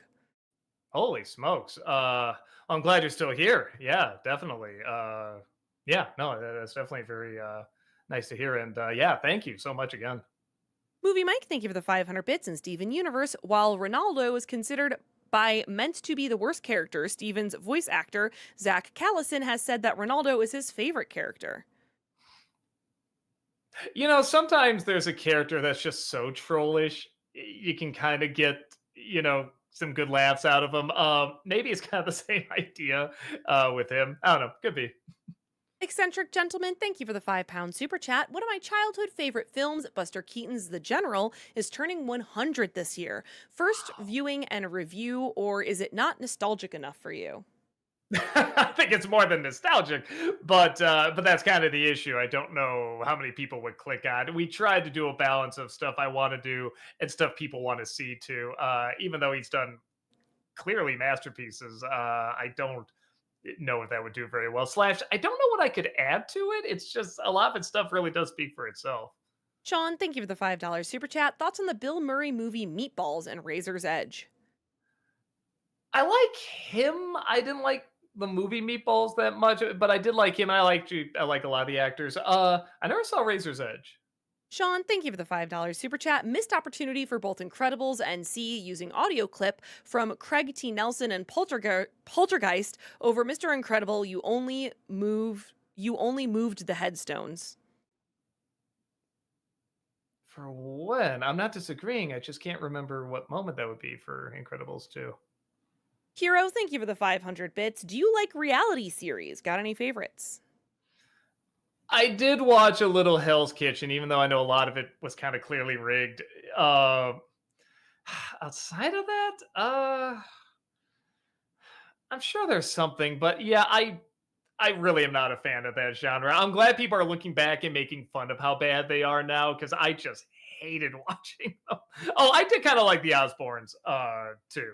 That's a fascinating family unit. Teo Rogelik, thank you for the €5 super chat. Doug, would you do an NC review of these movies? Borat, Fight Club, Grease, and American Pie. Also, are you going to continue Harry Potter movies? Yes, and I do want to do Fight Club at some point. I just don't know quite the angle or the way I want to do it yet. Trev Uche, thank you for the $10 super chat. Love that name. Doug, you should review the movie Dinner for Schmucks with Steve Carell and Paul Rudd. It was a favorite of mine growing up. Boy, I hated it. I couldn't get into it at all. Um, I don't think there's much I could add to it. I couldn't say much pro, and then a lot of it would just be me saying, I don't think that's funny. Trev But if you Uche, like it, that's awesome. thank you for $5 more. I think they didn't know there was a list because it's the same question about Dinner for Schmucks. Oh, sorry. Adam Grunther, thank you for the $5 super chat. Who was your favorite villain from Spider Noir? Silvermane, Sandman, Tombstone, or Megawatt? Silvermane. The Megawatts dialogue was kind of fun. JL, thank you for the 1,000 bits. Doug, which Disney animated classics did you watch in 2020? Uh, I mean, that was certainly during COVID, so I guess I can say there were. I don't know if I watched like many films altogether, but I would watch like moments over and over. Just for the nostalgia or the feel of them. I liked the ending of Snow White. I liked a lot. I liked the "You Can Fly" sequence from Peter Pan, or even the crocodile scene from Peter Pan is pretty great. Some of the scenes from Pinocchio. I'd watch the creepy scenes from Pinocchio. I watch Alice in Wonderland. Actually, Alice in Wonderland, I would watch the whole thing. I like that one. Same thing with Hunchback. Elio fan, thank you for the $2 super chat. Adam Grunther, thank you for the $5 super chat. Now that we've Spider Noir, which Spider-Verse character do you want to see a spin-off from next? For me, it's a tie between Spider Ham and Spider Punk. Oh, Punk would be cool. I mean, after seeing the second Spider Verse movie, I think Gwen would probably have like the coolest stuff you could dive into. But then again, I don't know too much about the other characters. Sean, thank you for the $5 super chat. What sports did you and Rob play in high school and college? Same for Heather.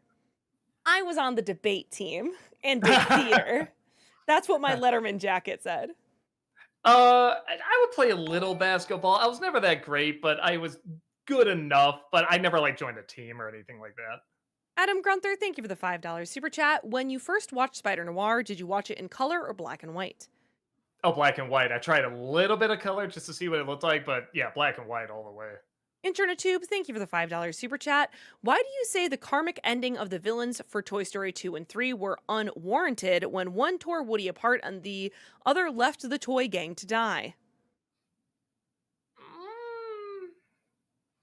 I gotta watch it again. I can't. I don't know if I said necessarily unwarranted. I think just the idea of. I gotta watch it again. I gotta see what specifically I said. I'm so sorry. Liv J. Brown, thank you for the 19-month membership over on YouTube. Welcome back. Since it's been over 10 years since you did the top 11 new Halloween classics, do you think you will do an update with the new horror renaissance? Yeah, I don't know. Maybe like new horror films to check out, like newer ones. Yeah, no, you might be right. Like sort of newer classics. There might be something there. Cypher, thank you for the 500 bits. I had a dream you were having auditions for a new channel cast member inside a building in downtown Chicago that was also an NC museum. Would you ever consider opening a museum for the channel?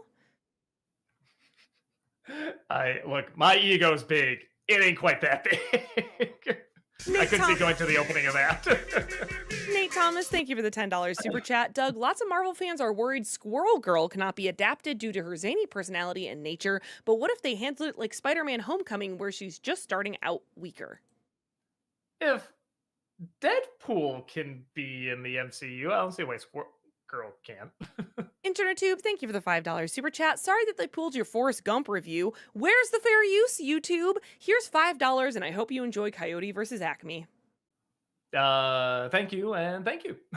TJ O'Donnell, thank you for the $20 super chat. Hey, Doug and You. Heather, I just started my new teaching position at my old school. I hope to make an impact on my students' lives. Did y'all have a favorite teacher in school? Wish me luck. Best of luck. Yeah, definitely. And there's a couple. As someone that did not do very well in high school, when I did find a good teacher, I was very thankful for that.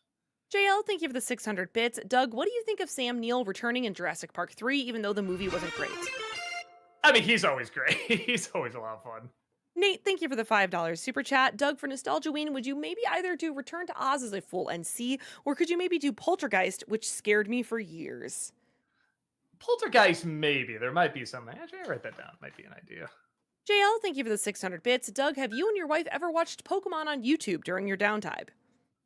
No, I'm. It's just past my time. It's not my thing. Doomed Tunes, thank you for the 1,000 bits. Appreciate that. Hello, Thank it was you. awesome meeting you at Classic Game Fest. Thank you for taking the time to speak with me and giving advice for my students. Absolutely. Yeah. Thank you for teaching such an awesome subject. Jager, thank you for becoming a 6-month member over on YouTube. Welcome back. Have you slash will you see Motor City? Because it's awesome. Top 10 of the year. It stars Alan Richson and Ben Foster, and it's a dialogue-free, musically driven action revenge thriller. It's so good. Brad was talking about. He said it was really, really good. So I would like to check it out. Whitetail Hobo, thank you for the $5 super chat. Do you have a favorite car chase movie? Smokey and the Bandit. It's a mad, mad, mad, mad, mad world. Uh, man, I'm sure I do. Smoking the Bandit is pretty good. And Smoking the Bandit too. I'll just go with that for now. Nate, thank you for the $10 super chat. Doug, I know you've said you're not really a fan of Titan AE, but it's got some scenes from Don Bluth that are very dark, even for him. For example, you see a character's neck get snapped on screen. NC? Yeah. Maybe one day. I have it on the list. JL, thank you for the 1,000 bits. Doug, what kind of music do you listen to on your phone when you have free time? Uh, it's a variety of things. Sometimes it's metal, sometimes it's classical, sometimes it's a film score, sometimes it's like R&B or something like that. Like it really depends. Leo fan, thank you for the $5 super chat. Have either of you seen Tim Story's Think Like a Man and Ride Along duologies? And do you think they're better than his Fantastic Four movies? I've never seen any of them. I'm sorry. JRM, thank you for that 11-month subscription over on Twitch. Welcome back. Appreciate that. Hmm. Hello, Doug and Heather. Question if Doug has seen the movie called Wild America, and if so, what's your thoughts? No, I heard it's bad, but I haven't seen it. And last one, JL, thank you for the 1,000 bits. Doug, did you ever watch Everyone Loves Raymond? Yes, I appreciate it. I know it's funny, but I hate it. I can't stand those people, but I know it's very, very good and very smart. I think it reminds me a little bit too much of my own family. Okay, and there we go. 3 minutes past time, Ooh. but we did it. Well done. Thank you everyone so much for being here. We super appreciate it. We do have stream on Friday, this Friday, so come on back to watch Doug play more Mouse PI for Hire. And if you want even more Mouse PI for Hire gameplay, Malcolm is also playing it tomorrow here on Twitch. So come on back tomorrow or Friday. I'm also finishing the new James Bond game on Monday. So if you want to see the end of First Light, I'll be finishing that on Monday here. Have a wonderful night, everyone. Thank you for being here, and we'll see you all later. Bye bye. Goodbye. Goodbye.